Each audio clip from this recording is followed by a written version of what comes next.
Há 2 anos era divulgado pelo youtuber Ohara um grande vídeo que tinha como base a teoria do japonês e também youtuber Yuderon, intitulada de a melhor teoria de One Piece que você já assistiu. Nela vimos mais uma possibilidade da localização do tesouro One Piece, mas com o tempo, normalmente essa ideia foi deixada um pouco de lado, com até alguns youtubers refutando alguns pontos e encontrando incongruências ou inconsistências nessa teoria. Porém, no capítulo 1071, o Oda me fez lembrar de tudo isso ao nos mostrar um acontecimento semelhante ao de Enies Lobby, com um mar com um grande buraco extremamente parecido, nos mostrando que existem sim ligações entre esse local, Insama, armas ancestrais e, por que não, com a própria localização do tesouro. Nós até hoje não havíamos trazido essa teoria para o canal, mas com as repercussões dos últimos capítulos não tinha como a gente não voltar a falar dessa teoria. Afinal de contas, que ilha era essa que teve o mesmo fim de Lulúzia? E por que diabos uma base do governo mundial foi instalada em cima desse local? É exatamente sobre isso que vamos teorizar, analisar e discutir com vocês no vídeo de hoje. Mas antes de mais nada, vocês estão no canal Supernovas, o canal favorito do Eiichiro Oda. Meu nome é Samuel e sejam bem-vindos a mais um vídeo. E galera, o seu like e a sua inscrição são muito importantes pra nós. Então se vocês já puderem deixar o seu apoio, a gente agradece demais. E sem mais enrolação, vamos direto pra esse vídeo.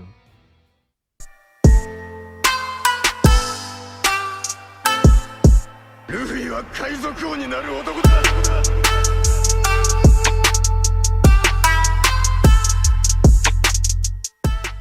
E antes de começarmos nessa teoria, muito do que nós vamos falar aqui já era conhecido pela fandom há muito tempo e teorizado por esse japonês Yuderon. E todos os links das informações colocadas nesse vídeo vão estar na descrição. Agora sim, vamos para a primeira parte dessa teoria. Como Enies Lobby estaria conectado ao One Piece? A base dessa famosa teoria estaria no D e como ele se encaixa em algumas palavras. A teoria diz que assim como adicionar D na frente de One Piece torna o Don Piece peça feita ou peça completa, se adicionarmos D na frente de Enies Lobby se torna negar, denies, e ficaria Denies Lobby. Essa pode ser uma referência a como Enies Lobby nega a entrada de qualquer um, tornando esse local o lugar perfeito para o One Piece segundo essa teoria. E o que reforça isso é a localização desse lugar, já que além de ser extremamente protegido, ela está em uma área onde tem a base de Marineford e Impel Down como rotas diretas, ou seja, um lugar escondido a dedo pelo governo mundial, justamente onde Insama destruiu uma ilha, assim como o reino de Lulúzia. E isso é extremamente suspeito.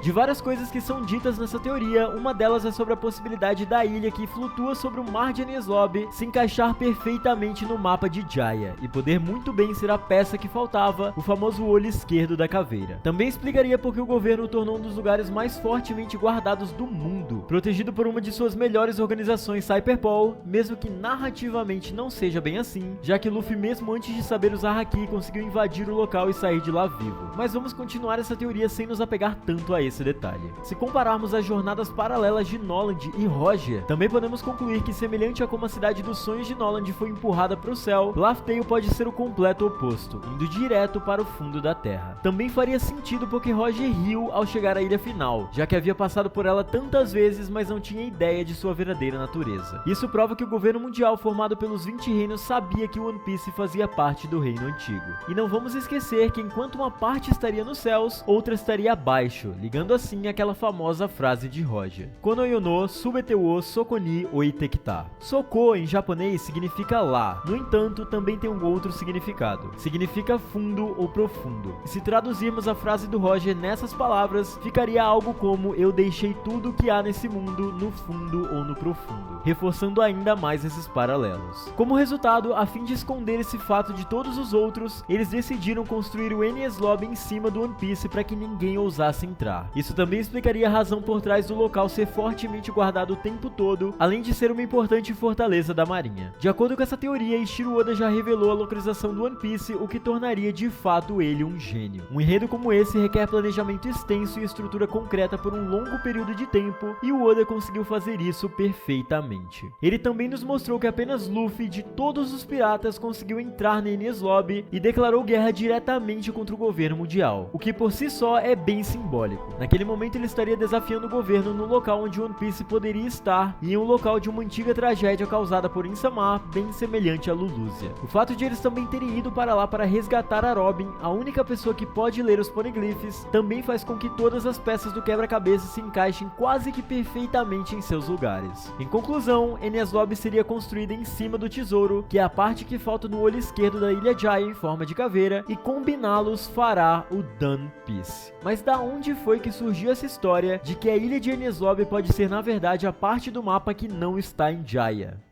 Se combinarmos o mapa da ilha de Jaya com o mapa de Skypiea, obtemos a forma original da ilha na forma de uma caveira, com Jaya representando a sua mandíbula inferior. É importante saber que 1100 anos atrás, os Shandians vieram residir na ilha e formaram a sua civilização, que era uma terra feita de ouro. No entanto, o Knock Upstream os levou diretamente para a Ilha do Céu, onde se tornou parte de Skypiea e passou a ser conhecido como Upper Yard. Agora, a civilização Shandian formou o olho direito do crânio, enquanto o olho esquerdo era composto por um grande buraco que foi rasgado ou retirado. De acordo com a teoria do Ohara, essa é a natureza exata do One Piece que está faltando na Ilha Jaya. Ele também menciona a relação da vontade dos D com One Piece, já que é nesse arco que temos a cena lendária de Barba Negra com Luffy, onde ele diz que o sonho dos homens nunca tem fim. Se colocarmos a letra D na frente de One Piece, como dito no começo do vídeo, se traduz em Done Piece, uma peça completa. Isso se refere ao fato de que o One Piece é uma parte da Ilha Jaya que o tornará completo. Esta é a verdadeira natureza de Laugh Tale, que também divertiu Roger, levando-o ao dar uma enorme risada. O outro ponto importante que ele destaca em seu vídeo é a conexão entre os olhos direito e esquerdo da Ilha Jaya. São dois paralelos iguais que foram buscados por Noland e Roger. Ambos partiram em uma jornada para encontrar um olho da caveira e ambos tiveram sucesso. A única diferença estava no resultado final, pois todos se recusaram a acreditar na história de Noland e ele foi executado por espalhar mentiras. Já Roger riu ao encontrar o olho esquerdo da caveira e sua história sobre One Piece se tornou uma lenda.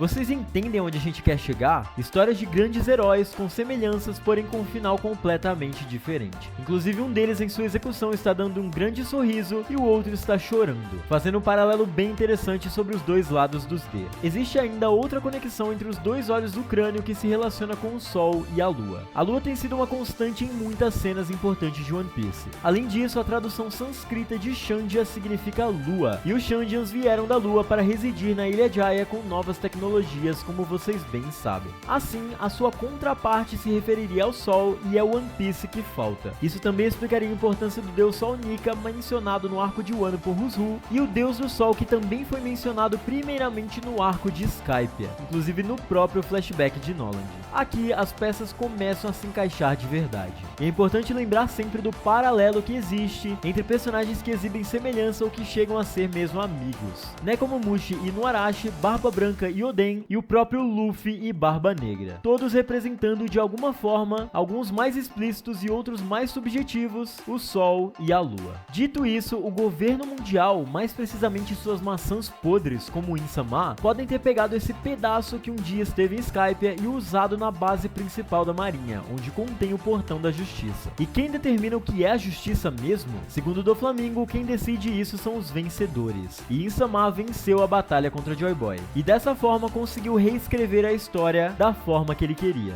Não se esqueçam, quando a Robin está andando pela Ilha do Céu, ela acaba lendo as escrituras antigas e nota que aquele povo esteve em uma guerra com outro povo, provavelmente dando a entender que a Guerra do Reino Antigo, do século perdido, teve aquele lugar como um dos palcos de sua batalha principal. Um dos questionamentos que muitos de vocês devem estar se fazendo é como uma ilha gigante como essa saiu de um canto e foi parar em outro completamente diferente. Bom, e aqui isso seria o menor dos problemas, já que o Oda em pouco tempo nos apresentou um grande elefante que literalmente carrega uma ilha em suas costas, além de uma Akuma no Mi que tem o poder de criar nuvens capazes de carregar grandes pesos, que é a Uou no Mi de Kaido, e que antigamente provavelmente tinha outro usuário. E é claro, tem os gigantes puxadores de ilhas como Oars.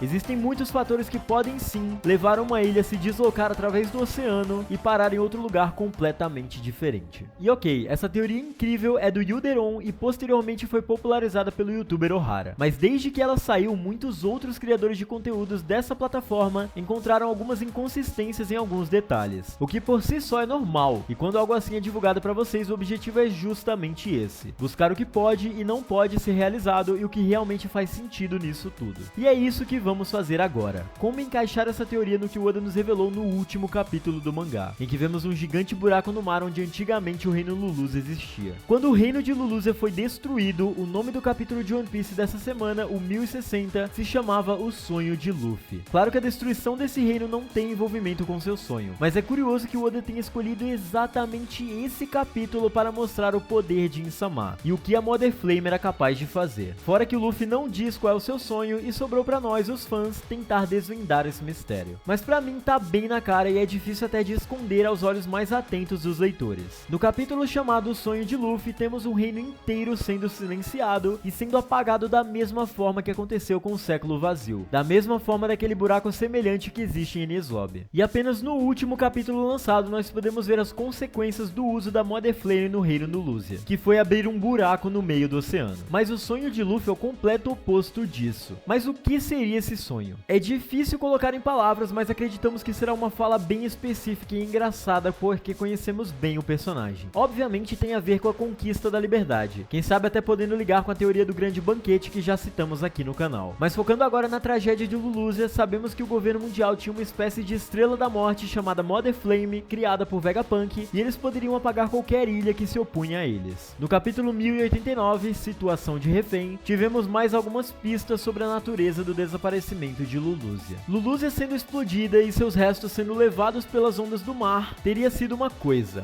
mas não foi isso que aconteceu. O local onde ficava a ilha se transformou em um buraco gigante com água do mar caindo em cascata. Além disso, o desaparecimento foi seguido por terremotos em todo o mundo e o aumento do nível do mar 6 dias depois. Esses incidentes podem não estar conectados, mas é provável que estejam. De repente, as questões em torno desse desaparecimento do reino Lulusia mudaram, mas as questões anteriores ainda são relevantes. Nós podemos até mesmo observar a geografia do país de Wano, que nos foi mostrado no contexto da revelação da arma de Pluton. Se pararmos para pensar, as fronteiras foram erguidas para proteger Wano de um grande poder externo. Porém, com as chuvas, o reino antigo de Wano foi alagado completamente e ficou, entre aspas, muito abaixo do nível do mar, sendo preservado pelas águas da chuva. E o país de Wano teve que ser erguido a muitos quilômetros acima do nível do mar para poder ficar a salvo dessa inundação. E se, ao invés de destruir completamente o reino de Lulusia, essa arma Mother Flame afunda esse reino para muito profundo no oceano ou até mesmo no centro da Terra? Faria sentido totalmente com a frase de Roger que dissemos no início desse vídeo sobre o One Piece estar no fundo ou no profundo desse mundo. A resposta simplesmente seria fazer uma viagem ao centro da Terra, coisa que o Oda ainda não abordou em sua obra. E cara, chegar ao fundo de tudo isso pode responder algumas perguntas abrangentes sobre como o mundo de One Piece surgiu e para onde essa história está indo. A teoria mais predominante sobre o destino de Lulusia é que ela está conectada de alguma forma a Enies Lobby. Por isso que a teoria de Ohara com o tempo ganhou ainda mais força. Essa ilha está localizada sobre um poço sem fundo muito parecido onde Lulusia costumava ser. Essa ilha também pode ter sido submetida a um incidente de destruição de uma ilha antes do que agora é conhecido como Enies Lobby. Mas que ilha era essa que teve o mesmo fim de Lulusia? Uma característica que ambas têm em comum, com certeza, era de serem contra Imu e o governo mundial. E com isso nós não excluímos a existência de uma ilha Monkey, e é uma ótima outra teoria e vamos deixar aí na descrição o link sobre ela. Outra coisa muito interessante é pensar que essa ilha anteriormente pode ter sido a ilha de God Valley. Afinal, essa ilha estaria bem próximo do governo mundial, por ser uma ilha de Tenryubitos e necessitar de proteção, e foi afundada junto com Pirata Rocks no fim do incidente de God Valley. Faria muito sentido e sinceramente é uma das teorias que nós gostamos mais. Além disso, o Water 7 pode ser uma prova de uma conexão. Essa ilha vizinha vem afundando lentamente no mar há séculos. Isso pode estar ligado à destruição do que costumava ser a ilha abaixo de Enies Lobby. No entanto, conectar o Water 7 em Enies Lobby assim pode ser um exagero. O afundamento de Water 7 já está ligado a outro fenômeno chamado Aqua Laguna, e mesmo que não fosse, não explicaria por que apenas o Water 7 está sendo afundada. Embora o destino de Enies Lobby possa estar conectado a Lulusia, outras conexões com o Water 7 devem esperar até que mais evidências sejam apresentadas.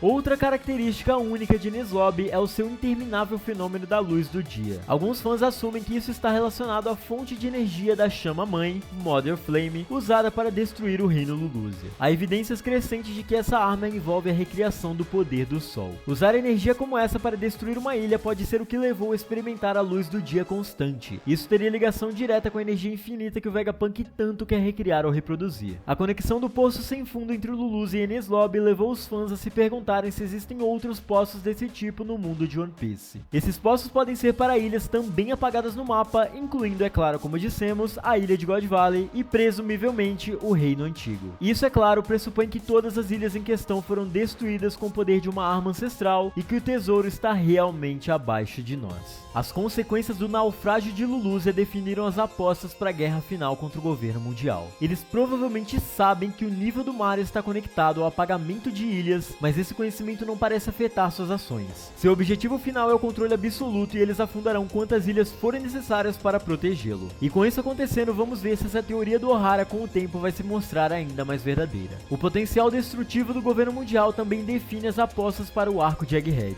Eles precisam da Vegapunk York para continuar fornecendo a chama-mãe para alimentar sua arma do juízo final. Os Chapéus de Palha devem evitar isso tirando York e os outros Vegapunks da Ilha do Futuro, mas eles também podem ter que destruir a usina da Mother Flame. Na pior das hipóteses, o governo mundial obterá sua nova fonte de energia, abastecerá sua arma definitiva e destruirá todas as ilhas que se opõem ao governo. Eles farão isso independente de quantas ilhas inocentes eles incomodem com as inundações ou até pior. O que quer que tenha acontecido com Lulusia e com a ilha abaixo de Enies Lobby só poderia ser o primeiro ou o segundo de muitos mais por vir, a menos que Luffy tenha algo a fazer sobre isso.